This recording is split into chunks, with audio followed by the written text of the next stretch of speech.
الحمد للہ وحدہ والصلاة والسلام علی من لا نبی بعدہ اما بعد۔ اللہ سبحانہ و تعالی نے انسان کی عمر کو دو حصوں میں بنیادی طور پر تقسیم فرمایا ہے، ایک بلوغت سے پہلے اور ایک بلوغت کے بعد، پیوبرٹی سے پہلے اور پیوبرٹی کے بعد۔ جب بالغ ہو جائیں تو اب یہ بڑے کہلاتے ہیں، میچور کہلاتے ہیں، یعنی اب یہ مکلف ہیں، شریعت کی جتنی بھی پابندیاں ہیں وہ اب ان پر لاگو ہوں گی، ذمہ داری ان پر لگے گی، کام جو ان کو سارے کرنے ہیں وہ ان پر لاگو ہوں گے، یہ خود اپنے امور کے اب ذمہ دار ہیں۔ اس سے پہلے تک چھوٹے تھے تو ان کے والدین ذمہ دار تھے، وہ خیال کرتے تھے، ان سے کوئی غلطی ہو جائے تو اللہ کے ہاں معاف تھی، گناہ ان پر لگایا نہیں جاتا تھا کہ گناہ ہو جائے گا، گناہ کا بوجھ ان پر نہیں تھا۔ اسی طریقے سے ان کے لیے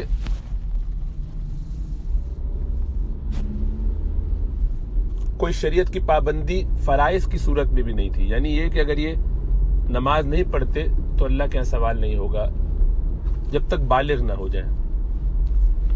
بالغ ہونے کے بعد یہ اب بڑوں میں شمار ہوں گے، ہاں عمر کے حساب سے بڑے نہ بھی ہوں، مکلف ہونے کے حساب سے بڑے۔ شریعت میں ایسا کوئی کانسیپٹ نہیں ہے کہ کوئی شخص بالغ ہو اور ابھی بھی وہ اپنی ذمہ داریوں سے کوتاہی کرے، اس کو پہلے ارلی ٹین ایجر اور پھر اس کے بعد ایڈولیسنٹ اور لیٹ ٹین ایجر اور پھر اس کے بعد ارلی 20s، ایسا کوئی کانسیپٹ اسلام میں نہیں ہے، بلکہ جب تک وہ بالغ نہیں ہوا بچہ ہے، بالغ ہونے کے بعد وہ مکلف ہے اور بڑا ہے، ذمہ دار ہے، اس پہ شریعت کے سارے قوانین ویسے ہی لاگو ہوں گے جیسے بڑوں پر ہوتے ہیں، ابا اماں پر ہوتے ہیں۔ اسی لیے اگر وہ صاحب نصاب ہو گیا تو اس کو زکوٰۃ دینی ہے، نماز اس کو 5 وقت کی پڑھنی ہے، اسی طریقے سے اس کے پاس مال ہے اور وہ حج کر سکتا ہے تو اس کو حج کرنا ہے، اسی طریقے سے روزے رکھے گا، اور ان میں سے جو کام نہیں کرے گا اس کے لیے وہ گناہ گار ہوگا، کہ ابھی بچہ ہے، ابھی چھوٹا ہے، ابھی اس کی عمر ہی کیا ہے۔ اب کوئی بالغ ہو جاتا ہے 11 سال میں، بچیاں جلدی سے جلدی جو ان کی عمر بالغ ہونے کی ہے وہ 9 سال ہے، تو یہاں سے ان کے اوپر شریعت کی طرف سے جو احکامات نافذ ہوتے ہیں وہ سب لاگو ہوں گے۔ دنیاوی حساب سے ہم کسی کو ٹین ایجر کہہ لیں، ٹھیک ہے، لیکن شریعت کے حساب سے وہ اب سمجھدار، بالغ، میچور انسان ہے، جس کو اب دنیا کے سارے امور سکھانے چاہیے، سمجھانے چاہیے، بتانے سکھانے تو پہلے ہی سے چاہیے، تاکہ جب یہ اس عمر کو پہنچے تو اس میں کوتاہی نہ کریں۔ اور الحمدللہ ہمارے ہاں یہ کام بچوں کو چھوٹی عمروں سے بتائے جاتے ہیں، مثلا نماز روزے کے حوالے سے، توحید کے حوالے سے، اللہ اور اس کے رسول صلی اللہ علیہ وسلم پر ایمان، ان سے محبت اور تعلق کے حوالے سے، آخرت کے حوالے سے قرآن پڑھایا جاتا ہے۔ چھوٹے چھوٹے بچے ماشاءاللہ روزے رکھتے ہیں اور اب یہ عادت بن جاتی ہے تو ان کے لیے آسان ہوتا ہے۔ اسی لیے رسول اللہ صلی اللہ علیہ وسلم نے جو تعلیم فرمایا کہ 7 سال کی عمر سے بچوں کو حکم دو کہ وہ نماز پڑھ لیا کریں، کیونکہ اگر ابھی سے پڑھنے کی عادت نہیں ڈالیں گے تو بعد میں مشقت میں پڑ جائیں گے۔ عادت نہیں ہوتی تو پھر نماز پڑھنا بہت مشکل ہوتا ہے، بہت بوجھ لگتا ہے، بھاری لگتا ہے، اور ایک دفعہ عادت پڑ جائے تو پھر ساری زندگی پڑھتے ہیں، کوئی فرق نہیں پڑتا۔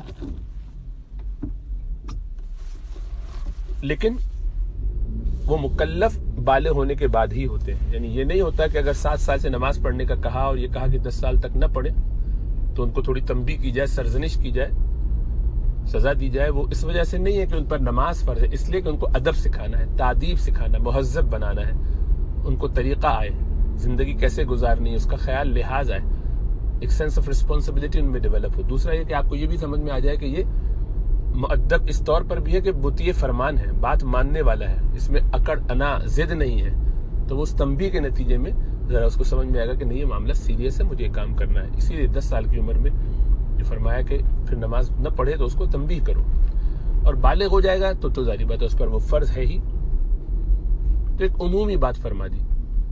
تو شریعت کے یہ سارے احکامات ہمارے ہاں والدین اپنے بچوں کو سکھاتے ہیں، جو بہت اچھی بات ہے، لیکن یہ بس اس حد تک بتاتے ہیں، اس سے آگے نہیں. یعنی عقائد کے دائرے میں اعتقادات، ایمانیات کی باتیں بتا دیتے ہیں، اللہ اس کے رسول صلی اللہ علیہ وسلم کے بارے میں، آخرت کے بارے میں، قرآن سے متعلق، رسولوں سے متعلق، فرشتوں سے متعلق، تقدیر سے متعلق، مرنے کے بعد کی زندگی کے متعلق، جو بہت اہم ہے ظاہری بات ہے. اسی طرح جو ارکان اسلام ہے وہ بتا دیتے، سکھا دیتے، کچھ بنیادی باتیں ان میں بتا دیتے ہیں. ظاہری بات ہے کہ ابھی نماز اور روزے ہی تک کی بات ہوتی ہے، حج زکوٰۃ تو ابھی ان کے ساتھ متعلق نہیں ہوتا، چھوٹے ہیں. تو یہ بہت غنیمت ہے اور بہت مناسب ہے. لیکن جہاں کوتاہی ہوتی ہے وہ اگلے 3 جو ہمارے شعبے ہیں دین کے، ایمانیات اور اس کے بعد عبادات، ان دونوں میں تو بات ہو جاتی ہے، لیکن معاشرت کے اندر اور معاملات کے اندر گفتگو نہیں کرتے، ان کو بتاتے سکھاتے نہیں ہیں. اسی طرح سیاسیات کے اندر تو ابھی ان کی عمر نہیں ہے تو اس پہ بھی بات کرنے کی ضرورت نہیں رہتی. اخلاقیات کے اندر بات کرنی چاہیے، وہ بھی نہیں کرتے ہیں. اخلاق سے مراد یہاں پر اچھی کوالٹیز. ہاں کچھ ان کے ظاہری جو مظاہر ہیں جو نظر آتے ہیں ان کا تذکرہ ہو جاتا ہے، کچھ اچھے اخلاق بتا دیتے ہیں کسی نہ کسی حد تک، لیکن وہ دل کا جو خلق ہے، دل میں جو اس کی کیفیت ہے، اس پر ذرا محنت کم کرتے. لیکن بہرحال وہ بھی کسی درجے میں ہو جاتی. تو گویا 3 شعبے کورڈ ہیں اور 2 بالکل بھی ہمارے ہاں اس طرح ڈیل نہیں کیے جاتے، بہت سرسری طور پر اس کو چھو کے گزر جاتے ہیں. تو اب مثلا معاشرت کا جو حصہ ہے اس میں تذکرہ زیادہ سے زیادہ والدین یہ کرتے ہیں، بھائی امی کی بات مانو، ابو کی بات مانو، بڑوں کا ادب کرو. اس سے ان کو اتنا تو سمجھ میں آتا ہے کہ لحاظ کرنا ہے، خیال کرنا ہے، لیکن ان کی پرورش میں یہ بات نہیں آتی کہ ان کی ذمہ داریاں کیا ہیں، ان کے حقوق، ان کے فرائض کس طریقے سے بیلنس ہوتے ہیں، اس میں انہیں کس طریقے سے چلنا چاہیے. اب جو وہ بڑے ہوتے ہیں تو وہ اپنے کچھ حقوق تو یاد کر لیتے ہیں، معلوم کر لیتے ہیں، ڈھونڈ لیتے ہیں، اندازہ لگا لیتے ہیں، لیکن اپنے فرائض سے واقف نہیں ہوتے. نتیجہ یہ ہے کہ بچیاں بلوغت کی ایسی عمر کو بھی پہنچ جاتے ہیں کہ اب شادی کے قابل ہو گئے، لیکن انہیں یہی احساس نہیں ہوتا، یہی نہیں سمجھ میں آتا کہ شادی کا مطلب کیا ہے سوائے اپنی جنسی تسکین کے علاوہ اور کیا باتیں ہیں وہ نہیں جانتے. یعنی اس طرف ان کو توجہ ہی نہیں ہوتی، اور ہم بھی وہ باتیں ان سے نہیں کرتے. نتیجہ یہ کہ وہ یہ نہیں جانتے کہ کس ذمہ داری کی بات ہو رہی ہے، اور انہیں یہی سمجھ میں نہیں آتا کہ یہ والدین کیوں اتنی روک ٹوک لگا رہے ہیں. وہ یہی سمجھتے ہیں کہ ہمارے دشمن ہیں، ہمیں کسی سے عشق محبت ہو گئی ہے اور یہ جو ہماری اس محبت کے دشمن بنے ہوئے، رقیب روسیہ بنے ہوئے گویا. تو وہ والدین سے دور ہوتے ہیں، دل میں ان کے خلاف باتیں سوچتے کرتے ہیں. تو ظاہر بات ہے یہ تو بہت ہی نقصان کی بات ہے ان کی آخرت کے حساب سے. اس لحاظ سے والدین کو بہت زیادہ ذہنی طور پر ان کو تیار کرنا چاہیے چھوٹی عمروں سے. جن والدین کو کچھ توفیق ہوتی ہے وہ اپنے بچوں کو شادی کے بعد اپنی اہمیت جتانے پہ ہی لگا دیتے ہیں کہ دیکھو تمہاری شادی ہو جائے تو یہ نہیں کہ تم بیوی کے غلام بن گئے، ماں کا حق زیادہ ہوتا ہے. تو ماں صبح شام یہ تقریر کرتی رہتی ہے، باپ بھی یہی بتاتا رہتا ہے کہ بھائی امی کی خیال ادا کرنا بعد میں، ورنہ میری مصیبت ہوگی، تمہاری بھی ہوگی. تو سارا وقت یہی فوکس رہتا ہے کہ کس طرح ہم حل من مزید، بس اپنے حقوق کے نعرے لگاتے رہے، ماں کی شان بیان کر کے اولاد کو یہ بتائے کہ بھئی ماں کے ساتھ کیسے رہنا ہے، وہ بیلنس کیسے کرنا ہے. اس زندگی کو جو تمہیں ساری زندگی اپنے طور پر ہمارے بعد بھی گزارنی ہے، اس میں تمہیں کیا کرنا چاہیے، کیا اصول تمہارے پیش نظر ہونے چاہیے. اس میں اس سے حد تک، اس بات سے آگے بڑھ کر کوئی اور چیز نہیں سکھاتے کہ تم کسی کو لے کر آ رہے ہو اپنے گھر میں، یا اے بیٹی تم کسی کے گھر جا رہی ہو تو اب تمہاری ذمہ داری کیا ہے، کس طرح وہاں رہو، کس طرح خیال رکھو. لڑکیوں کو تو پھر بھی کچھ سمجھ میں آتا ہے، اس لیے کہ وہ کلچر دیکھتی ہیں اماں کو گھر میں اس طرح رہتے ہوئے. لڑکوں کو کچھ سمجھ نہیں آتا کہ گھر چلتا کیسے، کیا کرنا ہے. تو چونکہ لڑکوں کی تربیت نہیں ہوئی ہوتی، وہ شادی کے بعد شروع کے چند دن ہنی مون اور مزے میں گزر جاتے ہیں، اس کے بعد وہ بالکل بوکھلائے پھرتے ہیں کہ ہوا کیا یہ، اب کروں میں کیا. کام سے گھر آؤ تو گھر آ کے چیں سننے کو ملتی ہے، ادھر سے اماں کچھ کہتی، میں اس کو بیلنس کیسے کروں. نتیجہ یہ ہے کہ وہ یہ سارے مشورے کرتا ہے اپنے دوستوں یاروں سے، اور جس کا جیسا تجربہ وہ ویسی بات بتاتا ہے، اور یہ ان سب پہ تجربہ کرتا ہے، ہاتھ صاف کرتا ہے. ظاہری بات ہے یہ سب نقصان دہ چیزیں ہوتی ہیں، اس کے سیناریو میں بھی وہ درست نہیں ہوتی ہے، شرعاً بھی عموماً وہ چیزیں درست نہیں ہوتی اور حکمت کے حساب سے بھی صحیح نہیں ہوتی. لوگوں کو ٹیکل ایسے نہیں کرنا چاہیے، اخلاقیات سے، لوگوں کے جذبات سے، ناواقفیت کی وجہ سے بہت سارے معاملات اس میں پیدا ہو جاتے ہیں. وہ یہ کہ ہم نے چونکہ اس کی تیاری نہیں کرائی تو وہ تجربے سے گزر کے بلاخر کسی ایک نتیجے پہ پہنچ جاتا ہے اور اس کے مطابق زندگی گزارتا ہے، تو کبھی وہ سمجھ جاتا ہے، سنبھال لیتا ہے، لیکن اس دوران میں نقصان بہت کر چکا ہوتا ہے، اپنا بھی اور اپنی بیگم کا بھی. تو ہونا یہ چاہیے کہ اولاد کو اس کے شرعی جو ذمہ داریاں ہیں فرائض کی شکل میں وہ سکھائی جائے. اب جن لوگوں کو یہ خیال آتا بھی ہے تو وہ اپنے بچوں کو، خاص طور سے مائیں اس معاملے میں بہت کوتاہی کرتی ہیں اور ظلم کرتی ہیں اپنی بچیوں پر، کہ ان کو ان کے حقوق بتاتی ہیں کہ جب سسرال جاؤ تو تمہارا یہ حق ہے، ایسے ایسے ایسے ایسے کرنا. مجال نہیں ہونا چاہیے کہ وہ تمہیں کچھ ایسا کہیں، تمہاری ساس سسر ایسا نہیں کہیں، کوئی بات آئے تو ہم سے بات کرنا، کچھ مسئلہ ہو ہمارا گھر کا دروازہ کھلا ہوا. ابا بھی بیچارے یہی کہتے رہتے ہیں، بیٹی گھبراؤ مت، جاؤ، کوئی تمہیں ذرا ٹیڑھی آنکھ سے دے کے فوراً آ جانا، تمہارے یہ گھر کے دروازے بند نہیں ہو گئے تمہارے. اب یہ سارا ریئیکشن ہے کہ پرانے زمانے کے لوگ بچیوں کو رخصت کرتے ہوئے کہتے تھے بیٹی اب تم اس گھر سے چلی گئی ہو، اپنے شوہر کے گھر میں ہی رہنا. تو بیٹی کو یہ پتا ہوتا تھا کہ بھائی میرا یہ مقام ہے، یہیں پہ مجھے رہنا ہے، تو اس کے پاس کوئی اور آپشن نہیں ہے. تو اطمینان سے رہتی تھی، تکلیف جھیلتی تھی، صبر بھی کرتی تھی. تو کبھی زیادہ ہو جاتا تھا، اس میں ظلم بھی ہوتا تھا، مردوں نے اس کو ابیوز بھی کیا. تو اس کا ریئیکشن اب یہ پیدا ہوا کہ لڑکیوں کو پہلے ہی سے وہ ساری نیگیٹیوٹی بتا دیتے ہیں، اتنی منفی چیزیں بتا دیتے ہیں کہ وہ گھر میں جانے سے پہلے اپنا ایک ذہن بنا کے بیٹھی ہوتی ہے کہ مجھے تو سارے جو آئیڈیاز دیے گئے تھے اس کو خود ہی ڈائگنوز کرنا ہے، ڈائگنوز کرتے ہی فوراً اس پہ ٹریٹمنٹ شروع کر دینی ہے. تو شوہر کی طرف سے کوئی بات ہوئی، اس نے فوراً اپنا ایک اسیسمنٹ کیا، او ہاں یہ تھا، بتایا تھا نا ایسا، اس کا مطلب یہ ہے، اچھا مجھے اب اس کے لیے یہ کرنا چاہیے. تو اب وہ مستقل چیس کا گیم شروع ہو گیا، وہاں سے ایک پیترا، یہاں سے دوسرا، وہاں سے ایک چال، یہاں سے دوسری، بس. تو ظاہری بات ہے کہ اس میں سب سے پہلے تو اللہ کی رحمت ہے اٹھ گئی، برکت ختم ہو گئی. وہ نکاح جو برکت کا سبب اور ذریعہ تھا وہ ختم. تو اولاد کو یہ ساری چیزیں سکھانا، اور اس سے پہلے یہ سارے باتیں سکھانے سے پہلے گھر کے اندر بھی کس طرح رہنا ہے. اب وہ اپنے گھر میں رہتی ہیں تو کوئی ان کو لحاظ، طریقہ، تمیز نہیں ہے، کیا پہننا ہے، کیسے بیٹھنا ہے. اب یہ کہ چونکہ ابا بھائی محرم ہے تو گھر میں جس طرح چاہوں میں بیٹھوں، میری مرضی، مجھے آزادی سے رہنے دیا جائے. پرانے زمانے میں ہم نے اپنی بہنوں کے ساتھ بھی ایسے ہی دیکھا، اپنے کزن رشتے داروں میں، دادا دادیوں کے، ان کے گھروں میں بھی اسی طریقے سے دیکھا کہ بہت لحاظ ہوتا تھا. گھر میں ابا آتے تھے تو اماں بھی سر پہ دوپٹہ رکھتی تھی اور سب بچیوں سے بھی رکھواتی تھی کہ بھائی چلو بھائی ابو آ رہے ہیں سر پہ دوپٹہ رکھو، ماموں آ رہے ہیں سر پہ دوپٹہ رکھو. ادب لحاظ میں اب وہ سگی بہن ہے لیکن بڑے ماموں آ رہے ہیں تو جناب سر پہ دوپٹہ رکھا جائے گا. اجنبی آئے تو وہ الگ بات ہے، وہ تو پردے میں ادھر ہوں گے، لیکن جو محرم بھی آتے تھے ان کے ساتھ بھی. اور یہ خود اس لیے رکھتی تھی تاکہ بچوں کو اس سے تربیت ہو، مثال ملے، ایگزامپل، لیڈ بائی ایگزامپل چلے. ایسا نہیں ہوتا تھا کہ بچے یہ سوچیں کہ اب اماں آپ تو نہیں رکھ رہے، اب اماں بیٹھ کے ان کو تفصیل کہاں سے سمجھائیں کہ بھائی وہ میرے تو شوہر ہیں یا میرے محرم ہیں، تو تمہارے بھی ہیں محرم لیکن میں تمہیں ٹرین کرنے کے لیے کر رہی ہوں. نہیں، یہ سب باتیں کرنے کی نہیں ہوتی، بس عمل کیا جاتا ہے. یہ نورم بن جاتا ہے خاندانوں میں اور گھروں میں کہ ابا کے سامنے سر پہ دوپٹہ نہ بھی ہے تو کم از کم گلے میں ہو جب لڑکیاں بالغ ہو جائیں،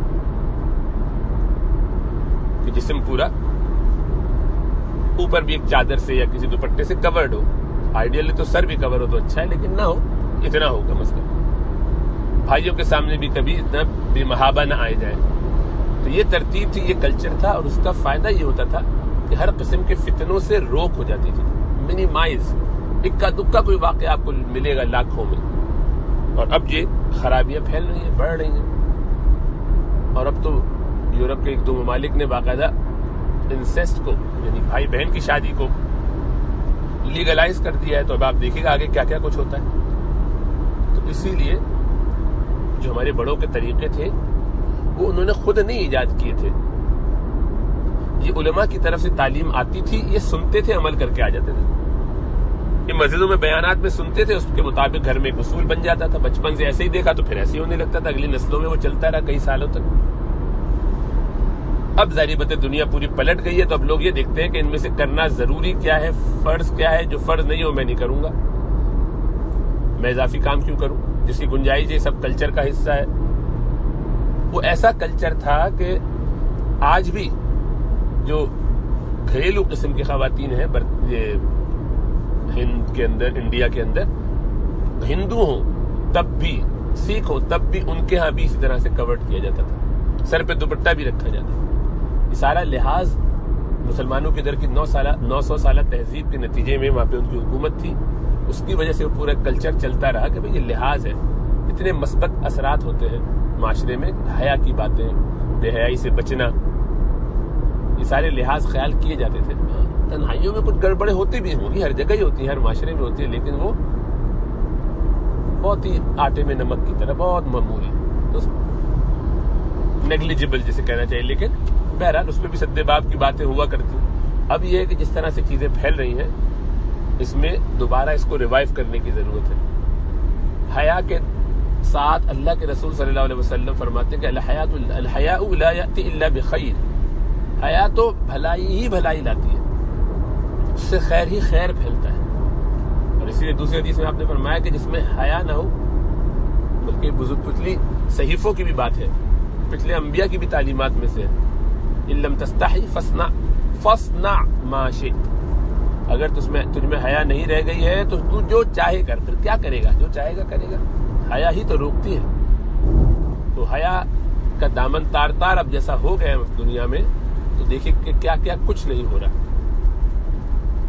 اس لیے ہمیں اس طرف توجہ کرنی چاہیے۔ تو اولاد کی تربیت میں جہاں اس کے عقائد، اسی طریقے سے اس کے عبادات پہ توجہ ہوتی ہے، کچھ اخلاقیات پہ ہوتی ہے، اسی طرح معاشرت پہ بھی بہت ضروری ہے۔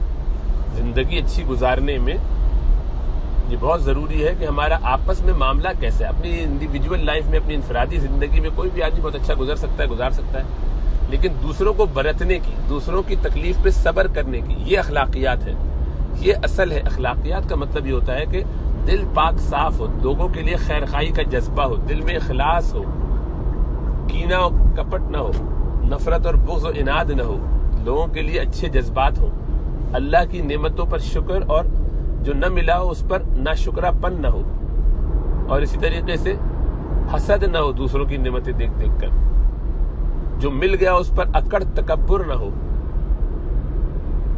دنیا پرستی نہ ہو۔